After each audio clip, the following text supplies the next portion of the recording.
Haleluya kanisa. Bwana asifiwe. Bwana asifiwe tena. Amen.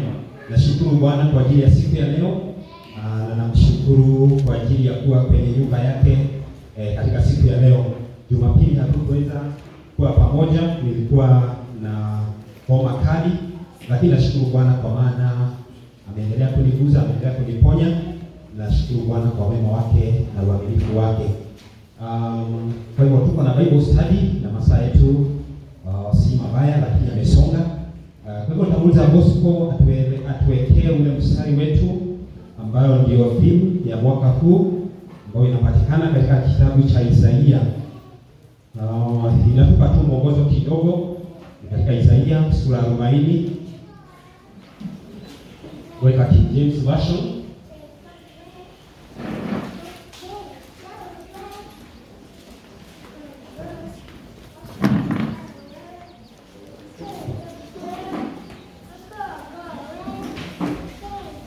We are there? Okay, Isaiah, let's start from verse 29. Inasema hivi, verse 29 inasema, to give the power to the faint and to them that have no might he increaseth strength. Even though, verse 30, even the youth shall faint and be weary, and the young men shall utterly fall.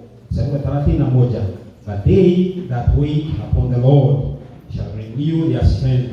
They shall mount up with wings as eagles.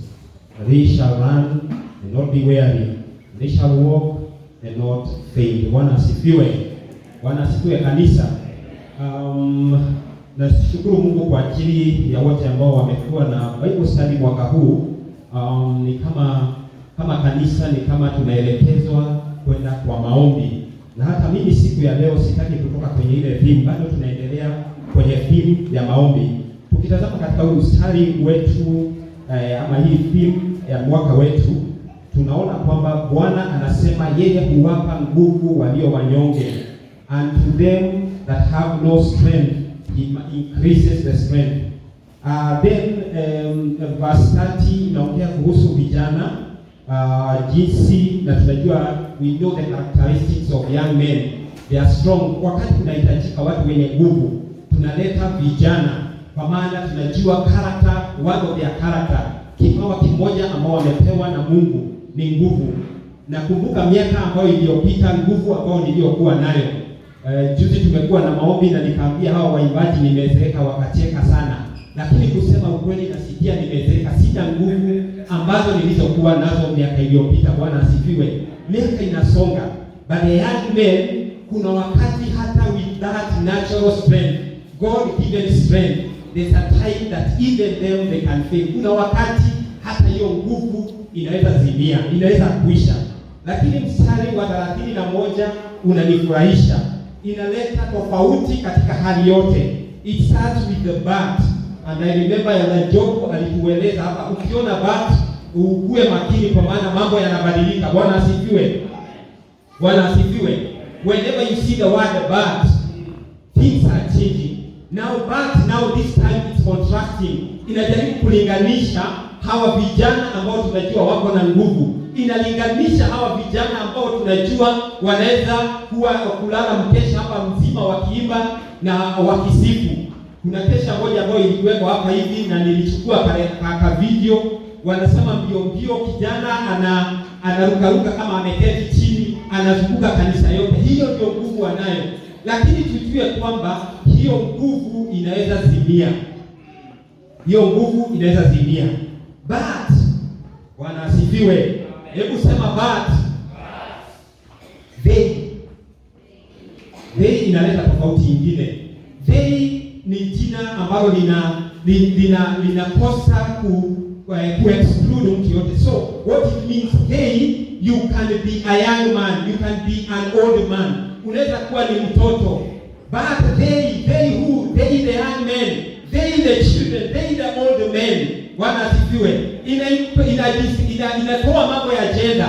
Hatutasema hapa wanawake waliambiwa ni vyombo dhaifu. No, they that wait upon the Lord. They ina include hata wasichana. Hatutasema tunaanza kufanya ile tunajaribu kuboost agenda moja, hailengi tu ati wazungu inakuwa ni watu weusi pekee. It's every person. The condition is they that must wait on the Lord. Bwana asifiwe. Bwana asifiwe. They inabadilisha maneno hata kanisani. Hatutasema ni wachungaji. Hii nguvu mpya sio wachungaji pekee. Hapana. Hii nguvu mpya sio wazee wa kanisa, sio deacons, hapana. Ni hata ya washirika. Bwana asifiwe. They that wait upon the Lord. Wale wanaomngojea Bwana. Then there's an interesting word that is called wait. What do we mean by this word? Je, hili neno kumngojea tunamaanisha nini? What do we mean by the word wait? Wait, ukiangalia katika dictionary ama katika kamusi ya Kiingereza, wait inamaanisha kukawia, ukisubiri. But the word of God has a further meaning than that. Bwana asifiwe. Na mtu tukiwa katika shule, mwalimu mmoja akatufunza akatuambia, kuna maneno mengine katika Biblia ukitaka kujua maana yake, enda ukatazame maana katika kifungo kingine. Na kwa hivyo siku ya leo nataka kutuangalie hili neno wait katika kifungu ama katika kitabu cha Matendo ya Mitume, the book of Acts chapter 1.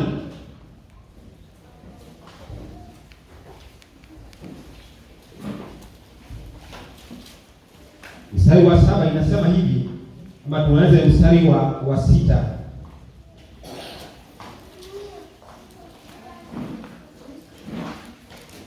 Mstari wa 6 inasema, so when the apostles were with Jesus, they kept asking him, Lord, has the time come for you to free Israel and restore our kingdom? He replied, the Father alone has the authority to set those dates and times, and they are not for you to know. Mstari wa 8, but you will receive power when the Holy Spirit comes upon you, and you will be my witnesses, telling people about me everywhere, in Jerusalem, throughout Judea, in Samaria, and to the ends of the earth. So anawaambia, version nyingine inasema samani? That's correct, yeah? Okay. Inasema, when tarry in Jerusalem, you shall receive power when the Holy Spirit comes upon you. Bwana asifiwe. Msubiri, and this is the word that Jesus uses. Wait until kipawa ambacho Mungu aliahidi, the promise that the Father had given about the Holy Spirit shall come upon you. Bwana asifiwe. So Yesu akamwambia wafanye nini? Wagoje, to wait in Jerusalem. And then now we see what did the disciples do. So mstari wa 12 inasema, then the apostles returned to Jerusalem from the mount called Olivet, which is from Jerusalem a Sabbath day journey. Atuendelee. And when they were coming, they went up into the upper room where abode Peter and James and John, Andrew, Philip and Thomas, Bartholomew, Matthew, James, son of Alphaeus, and Simon Zealot, Judas, and the brother of James. Mstari wa 14. These all continued with one accord in prayer and supplication with the women Mary, the mother of Jesus, and with his brethren. Bwana asifiwe. So wakati kanisa liliambiwa, wakati wanafunzi wa Yesu waliambiwa wait, gojeni mpaka kipawa cha Roho Mtakatifu kije juu yenu, walielewa kuwait ni kufanya nini. Waiting can be defined as continuing in one accord and in prayer and supplication. Bwana asifiwe. Wacha nirudie tena. Kugojea ni kudumu pamoja katika umoja. Bosco jaribu kuweka ya Kiswahili tuone nayo mstari wa 14 inasemaje na Kiswahili? It's being continually in one accord and in prayer and in supplication. Bwana asifiwe. So in short what nasema ni hiki. wakati tunaona watu wakimgojea Bwana, people that wait upon the Lord are people who are continually in unity, praise the Lord, in one accord, in unity. They continue in prayer. Katika hawa wote walikuwa wakidumu kwa moyo mmoja katika kusali pamoja nao wanawake. So there's a continuity of prayer. Bwana asifiwe. Na kama kanisa, kama tutasucceed, kama mwaka huu tutainuliwa, kama tutakaa juu na mabawa, ni lazima tubaki pahali petu pa maombi. Bwana asifiwe. Bwana asifiwe kanisa. Bwana asifiwe. Kwani siku 40 zimekwisha. Siku 40 zimekwisha ambazo zilikuwa ni za maombi. Lakini kama mwaka huu tutafanikiwa, kama mwaka huu tutafaulu, ni sharti tubaki katika sehemu yetu ya maombi. We must continue in prayer. Bwana asifiwe. You must continue in your devotion. Continue in your normal devotion, reading the word of God and also in praying. Bwana asifiwe. Hawa wapendwa wakaelewa kwamba wakati Yesu ametuambia tungojee, unajua kuna kungojea kwingine, unaweza keti pasipo kufanya kitu chochote, wewe ni kuangalia saa. Lakini kungoja ambao kwa Yesu aliongea ni kuhusu kumgojea katika umoja na katika maombi. Bwana asifiwe. Hilo si somo langu, ilikuwa just introduction, trying to define this word called waiting upon the Lord. Kwa hivyo somo langu siku ya leo linatoka katika kitabu cha Samueli, 1 Samuel. Now we are looking at somebody who is given this opportunity to wait upon the Lord. Kuna mtu ambaye amepatiwa nafasi hii ya kujaribu kumgojea Bwana. Na ukifungua katika Samueli wa kwanza sura ya 13, 1 Samuel chapter 13,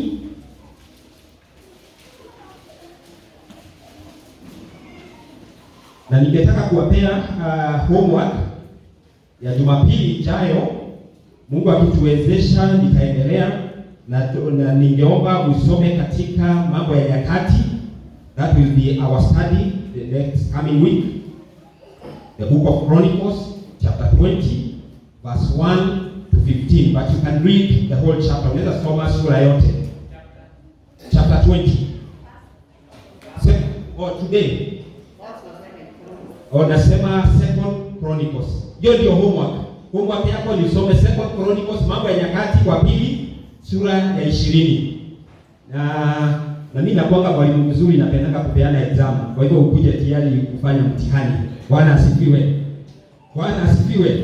Sisi watu wakisema amen, ni kama ni mimi pekee nitasoma na mchungaji. Amen. Tusome Chronicles, 2 Chronicles chapter 20 verse 1 to 15, but read the whole chapter. So we are reading from the book of 1 Samuel chapter 13 from verse 1. Inasema hivi, ni kuhusu bwana anaitwa Sauli.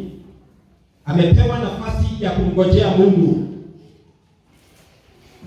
Hiyo nyingine ni tutasoma kuhusu mtu ambaye amepatiwa nafasi ya kumgojea Mungu na amemgojea. Now we are trying to contrast somebody who doesn't wait upon the Lord.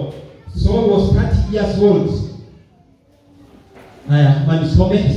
Saul reigned 1 year, and when he had reigned 2 years over Israel, Saul chose his 3,000 men of Israel, whereof 2,000 were with Saul in Michmash and in Mount Bethel, and 1,000 were with Jonathan in Gibeah of Benjamin. And the rest of the people he sent every man to his tent.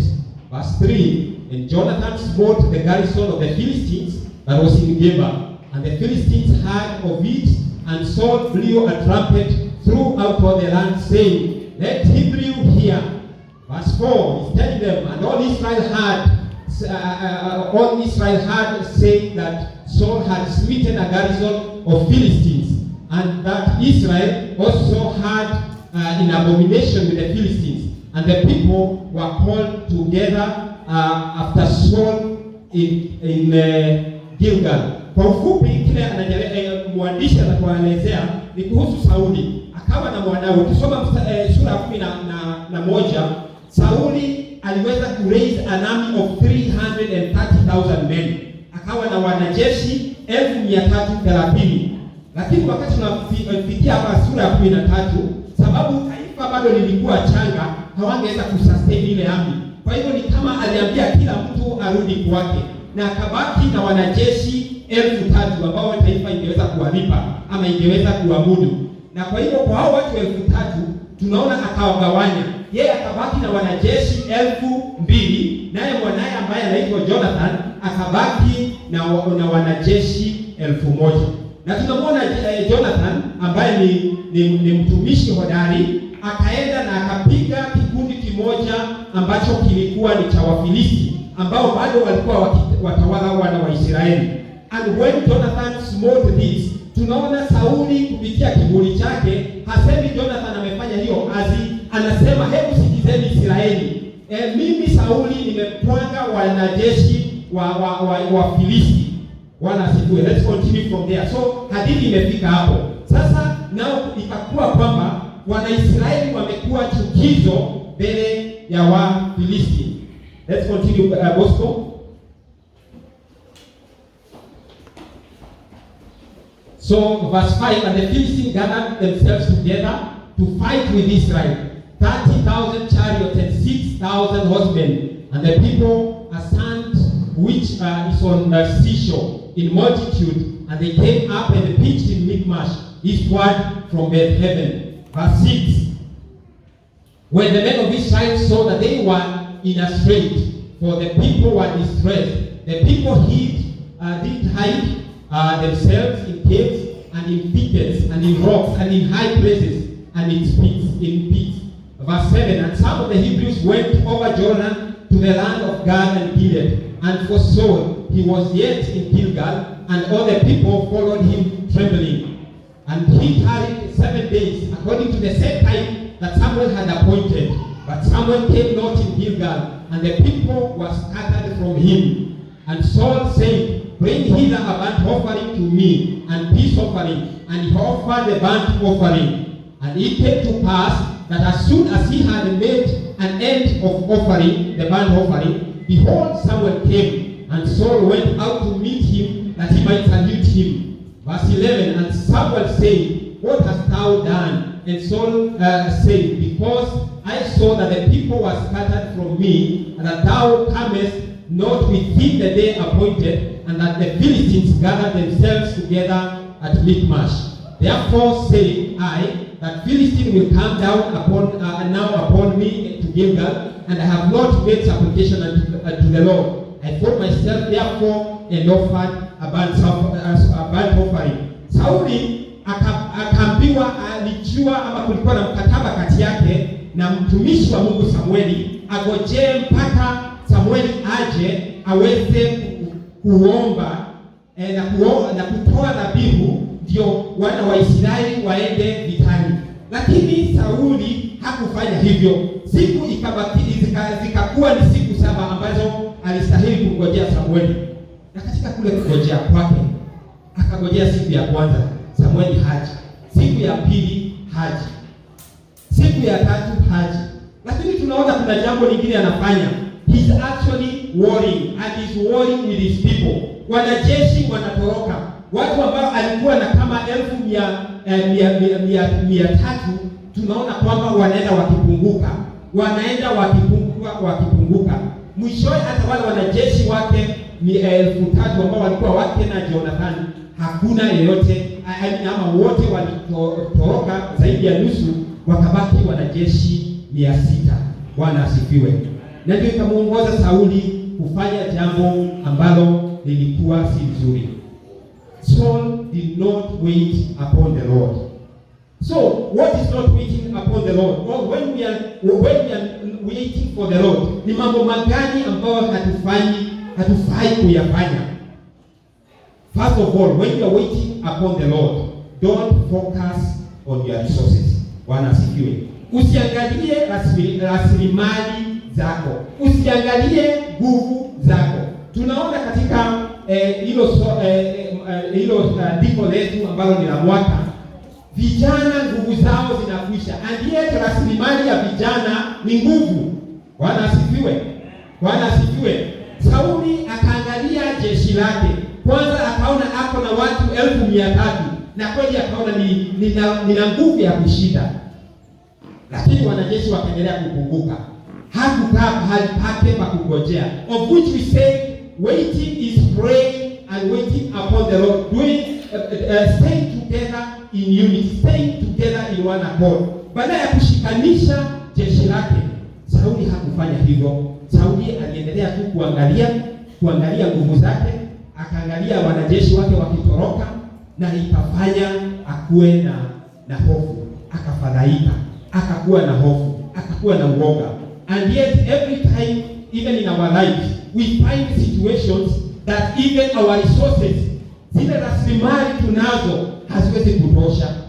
Bwana asifiwe. Kuna wakati mwingine unaangalia mfuko hauna kitu cha kutosha. Mfuko hauwezi kujisaidia. Bwana asifiwe. Bwana asifiwe wapendwa. Praise the Lord. So when you focus on your resources, you shall get to that point of worry. And for information, unajua kuwa mara mingi tumezoea sisi wahubiri kusema ukiwa na imani hutakuwa na uoga, lakini ni kawaida ya mwanadamu kukuwa na uoga. Ni kawaida ya mwanadamu kukumbana na hali ambayo hata yeye haelewi, ambayo ni ngumu, ni hali ambayo hawezi kwa nguvu zake. But when you get into such a situation, wait upon the Lord. Waiting upon the Lord is praying and supplication, asking God to meet you at the point of your need. Bwana asifiwe. Bwana asifiwe. Do you want to mount up like an eagle this year? Do you want to mount up on wings? Then you have to be at the point of prayer. Bwana asifiwe. Usiangalie nguvu zako, usiangalie jinsi umesimama. Focus not on your resources. Mungu akinena na Zekaria katika kitabu cha Zekaria sura 4 mstari wa 6, anamwambia andikia haya Zerubabeli, si kwa uwezo wala si kwa nguvu, bali kwa roho yangu, anasema Bwana wa majeshi. Bwana asifiwe. Don't focus on your strength. It's by the strength of the Lord. It's by the resources that God has. Ukiangalia zako zitakoma. Sauli akafanya hayo makosa na tunaona kwamba akafanya kosa la pili. Akafocus na nguvu za adui. So when you are waiting on the Lord, don't focus on the strength of the enemy. Yeye hapo ametoka wanajeshi 1,300, amepunguka, amebaki na wanajeshi 600. Lakini akisikiza upande ule mwingine, wanajeshi tu farasi, wapanda farasi ni wengi hata kushinda. Wale wanapanda farasi, hujaongea kuhusu wale wanatembea. Nao wale wanatembea ni wengi zaidi. Wanaambiwa walikuwa kama mchanga katika ufuo wa bahari. He focused on that. Sometimes when you look at the situation seems always to be dire. Hali huonekana ikiwa mbaya. Ukiangalia adui wako, utaona kushindwa kwako. Ukiangalia nguvu ambazo anazo, utaona kushindwa kwako. Ukijiangalia utajidunisha. Bwana asifiwe. Na tunamwona tena katika wakati wanapokutana na Goliath, David anapokutana na Goliath, tunaona Wanaisraeli, Goliath alikuwa anaamuka na akitoa sauti ya kiguruma, wana wa Israeli wanakimbia. The children of Israel were focusing on the might of the enemy and not focusing on the might of their God. In this time of waiting, huu mwaka wa kungojea, tunapongojea kwa maombi, focusing in prayer, itakuwezesha kutoka kufocus kwa adui na nguvu za adui wako. Bwana asifiwe. Jambo la tatu ambalo alifanya makosa, he focused on what he hadn't been blessed with. Unajua mara mingi tunapoona anapoulizwa nini ulifanya, yeye hakuna lawama anachukua. Na hii time ukiona Mungu akikuuliza nini umefanya, ni nafasi ambayo amekupatia ya kutubu. Ni nafasi ambayo amekupatia ya kuona kwamba hukufanya jinsi ilivyo. Lakini anapoulizwa nini umefanya, what have you done? Anasema, Saul replied, I saw the men were scattering from me, and you didn't arrive when you had said you would, and the Philistines had made a march ready for battle. So I said, the Philistines are ready to march against us at Gilgal, and haven't even asked the Lord for help. Sauli hakuona kile Mungu ambacho amemsaidia nacho. And most of the times we lose focus when we focus on what God has not given us, instead of focusing on our blessings. Bwana asifiwe. Bwana asifiwe. If you count your blessings, ukihesabu baraka yako moja kwa moja, itakuwezesha kugojea katika hali yako kwa maombi. Unajua, mara mingi najipata nikinung'unika kwa Bwana sababu sikukaa katika maombi, maana sikuangalia kile Bwana amenibariki. Na nitakuwa nikiangalia mwenzangu, naangalia chief, naona vile Mungu amebariki chief, na mimi baraka zangu sizioni. Bwana asifiwe. Naangalia vile Pastor Njoroge amebarikiwa, na mimi sioni kule Mungu amenibariki. Most of the times I see like the other people are more blessed than I am. And when you lose the focus of God's blessings on your life, then hata maombi inakuwa ni ngumu. Wapendwa, kama utaangalia tu kile Mungu hajakupatia, kama utaangalia tu zile baraka ambazo hujapata, nakwambia utakuwa na wakati mgumu. And to wait in that place of prayer, kama utangojea, kama utaweza kungojea hapo mahali pa maombi, ni lazima ufocus kile Mungu amekubariki nacho. Wachana na kile hajakubariki nacho. He's actually blessed us more than enough. Bwana asifiwe. Ukitazama Mungu amekubariki zaidi. If you count your blessings, Mungu amekubariki zaidi ya kile ambacho ungetarajia. Bwana asifiwe. Nakumbuka ushuhuda mmoja ambao tulipewa na dada Priscilla. Siku ile tulitembea kwake mara ya kwanza. Akawa akishukuru Mungu. Na huwa nakumbuka na cheka, lakini hata sijai kumwambia. Priscilla tukaenda kutembea kwake. Mungu amewawezesha, wamenunua plot, wamejenga nyumba. Priscilla akasema, mimi katika my wildest dream, anaelima Mama Esther, mimi hata mtu ambaye wa kunioa sikuwa naona hata ni kama atakuwa na nyumba ya mabati. Bwana asifiwe. Lakini sasa hapa nipo, Mungu amenibariki na nyumba, hata na ni nyumba ya mawe. Bwana asifiwe. If you count your blessings, my brother, utaweza kubaki katika maombi. Utaingia katika sehemu ya kunung'unika. Utabaki kama sehemu ya Sauli ambaye alipewa nafasi ya kutubu, lakini yeye, niliona wanajeshi wa Filisti, niliona wanajeshi wangu wametoweka, wewe na wewe ulichelewa. Kwani kazi yako Sauli ilikuwa nini? Ilikuwa uunganisha watu waende kwa maombi. Bwana asifiwe. Sauli if they were to stay in one accord, wakati hao wanajeshi wako walikuja, angewaambia mara moja ni kufunga na kuomba. Bwana asifiwe. And this year, brethren, I'm praying and trusting that as deliverance church on the poles, as individuals, as myself, I shall be found in the place of prayer. Bwana asifiwe. Na ni mwaka wote, si kwamba siku 40 zilikwisha, ni mwaka wote nikapatikane katika sehemu ya maombi. Bwana asifiwe. Hapo litakuwa ombi lako. Kama sio ombi lako, hebu omba Bwana akupatie roho ya maombi. Bwana asifiwe. So kwa ufupi nimesema hivi, when we are praying we define it as tulipatia ama tulifafanua tukasema, when we see the word of waiting, and they that wait upon the Lord, they shall soar up on wings. Wote ambao wanaomngojea Bwana wanamngojea katika maombi. Tunaona kanisa la kwanza, wanafunzi wa kwanza walingojea katika maombi wakati Yesu Kristo aliwaambia mbaki Yerusalemu. And wakati tumeangalia kuhusu huyu bwana ambaye anaitwa Sauli, yeye alifanya makosa kwa kuangalia zile resources ambazo alikuwa nazo, ambazo zilikuwa duni, badala ya kuangalia resources za Mungu wake. Jambo la pili, akafocus na nguvu za adui, badala ya focus na nguvu za Mungu wake. Ya tatu, yeye alifocus na kile Mungu hajambariki nacho, badala ya kufocus na kile Mungu amembariki nacho. Na tukibadilisha hayo, I believe kwamba Mungu atatubariki na tutaanza kumea mabawa na tutaanza kuguruka.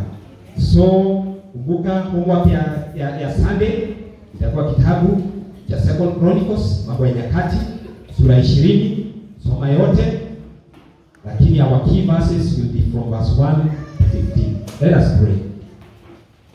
Our dear Heavenly Father and everlasting God, we give you glory and we give you honor. We thank you for you continue reminding us, oh God, to wait on you, Lord, in prayer, and oh God, in one accord. Help us, O God, even as a church, to be in one accord in prayer, in supplication, asking, O God, of you, even when needs arises, O God.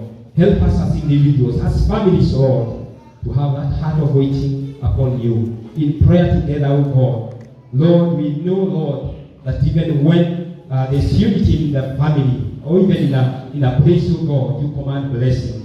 And we pray, O God, that we are going to be united, even in our families in prayer, so that you may command a blessing in our families. Help us as individuals. And even when we are failing, O God, where our attention is distracted, O God, by the things around us, by the limited resources that are around us, by the situations, Lord, help us, O God, to count on your blessings, to see the things that you blessed us with.